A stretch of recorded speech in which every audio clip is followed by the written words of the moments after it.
पाकिस्तान ने डिजिटल मईशत की तरफ एक जुर्रतमंदाना कदम उठाते हुए बिटकॉइन माइनिंग और मसनूई जहानत एआई के डेटा सेंटर्स के लिए 2000 मेगावाट बिजली मुख्तस करने का ऐलान किया है।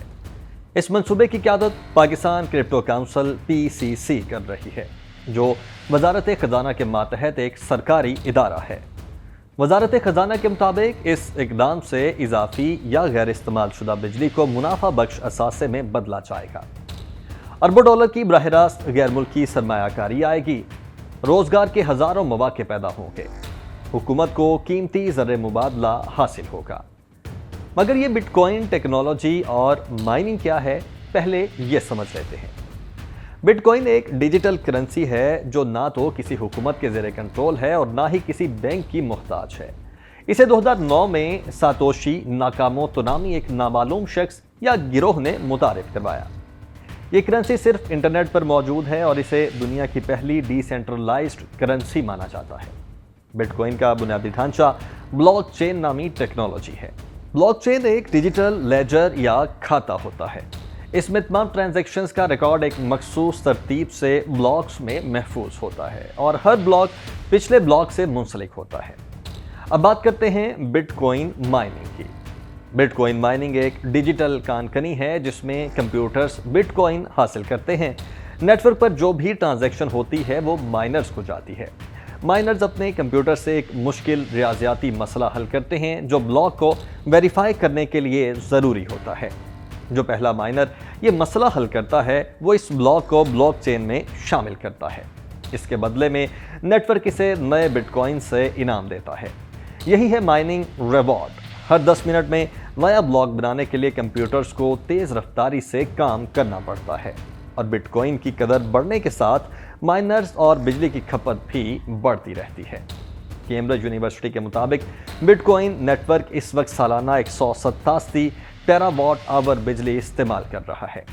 बिजली की ये खपत अर्जेंटीना, नीदरलैंड्स और UAE जैसे ममालिक की सालाना बिजली की खपत से भी ज़्यादा है। लेकिन दुनिया भर में बिटकॉइन माइनिंग पर माहौलियात के असरात पर सवालात उठाए जा रहे हैं। काज़ाख्स्तान में जब माइनिंग बढ़ी तो मुल्क में बिजली की खपत 7% तक बढ़ गई और लोड शेडिंग आम हो गई। अमरीका, जो बिटकॉइन माइनिंग का बड़ा मरकज़ है, वहाँ माइनर्स, मकामी अफराद और रिहायशियों के दरमियान बिजली के बढ़ते हुए इस्तेमाल पर तनाज़ात आम हैं। हुकाम ने कुछ बड़ी माइनिंग कंपनीज के साथ ऐसे मुआहदे किए हैं जिनके तहत उन्हें बिजली के बहरान के वक्त अपने कंप्यूटर से भरे गैराज बंद करने पड़ते हैं ताकि कौमी ग्रिड को मुतवाज़न रखा जा सके। मिसाल के तौर पर न्यूयॉर्क में ग्रेनेज गैस पावर प्लांट जो बिटकॉइन माइनिंग के लिए तैयार किया जाता था, उसको जनवरी में शदीद सर्दी के दौरान बिजली की फराहमी के लिए अपनी माइनिंग बंद करना पड़ी थी। अमेरिका की 21 रियासतों में कम से कम 137 बिटकॉइन माइनर मौजूद हैं और रिपोर्ट्स के मुताबिक कई और माइनिंग सेंटर्स की मंसूबाबंदी भी की जा रही है। अमेरिका में तवानाई की इंतजामिया के तखमीने के मुताबिक बिटकॉइन माइनिंग मुल्क की मजमूई बिजली का तकरीबन 2.3% इस्तेमाल कर रही है। माहिरीन का ये अंदाज़ा है कि बिटकॉइन माइनिंग पोलैंड जैसे एक छोटे मुल्क जितनी तवानाई इस्तेमाल करती है और यूनान के बराबर कार्बन के अखराज का सबब बन रही है। कैम्ब्रिज यूनिवर्सिटी के मुहक्किकीन जो हर साल बिटकॉइन की तवानाई और खपत का तखमीना लगाते हैं, उनका कहना है कि माइनिंग तवानाई के ज़्यादा पायदार ज़राए की जानिब मुंतकिल हो रही है। पाकिस्तान में बिजली पैदा करने की सलाहियत की बात करें तो ये 45,000 मेगावाट से ज़ायद है, जबकि गर्मियों में तलब 24,000 और सर्दियों में 8,000 मेगावाट से कम रहती है, यानी पैदावार तलब से भी बहुत ज़्यादा है। मगर यही वो सबसे बड़ा मसला है जो पाकिस्तान में क्रिप्टो माइनिंग में रुकावट है। बिटकॉइन माइनिंग के लिए ज़रूरी है इंतहाई ताकतवर कंप्यूटर, तेज़ इंटरनेट, सस्ती और मुसलसल बिजली।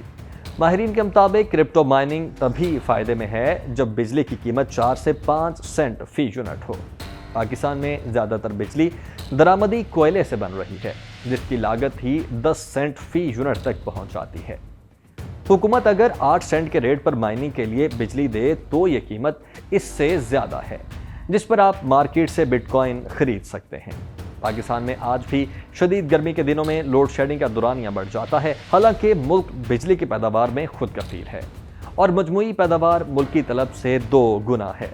اس کے باوجود بجلی کی بندش اور مہنگے نرخ عام صارفین کے لیے دو بڑے مسائل بنے ہوئے ہیں۔ اگر گرمیوں کے دوران بھی لوڈ شیڈنگ ہو رہی ہے تو اس کا مطلب ہے کہ پیک آورز یعنی کہ مصروف ترین اوقات میں سرپلس بجلی دستیاب نہیں ہے، جس کا مطلب ہے کہ کرپٹو مائننگ کے لیے 24 گھنٹے بلا تعطل بجلی کی فراہمی ممکن نہیں ہے۔ اگر حکومت رعایتی نرخ دے بھی دے تو صنعتوں کو بھی وہی ریٹ دینے کے لیے دباؤ آ سکتا ہے، اور ایسا کرنا IMF معاہدے کے تحت ممکن بھی نہیں ہے۔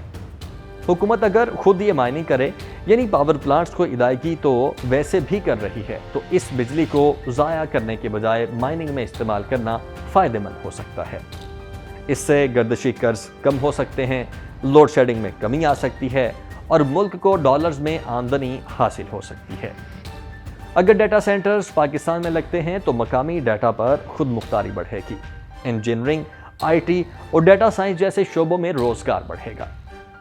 اگر حکومت مائننگ کے لیے قابل تجدید توانائی کو فروغ دے، قانون سازی کے ذریعے شفافیت لائے، کرپٹو کو ایک قانونی اثاثہ تسلیم کرے، تو پاکستان کے 4 کروڑ سے زائد کرپٹو صارفین اسے خطے کی بڑی ڈیجیٹل طاقت بنا سکتے ہیں، اور پاکستان ایشیا، مشرق وسطیٰ اور یورپ کے درمیان ایک ڈیجیٹل ہب بن کر ابھر سکتا ہے۔ پاکستان کرپٹو اور AI ٹیکنالوجی کا عالمی مرکز بھی بن سکتا ہے۔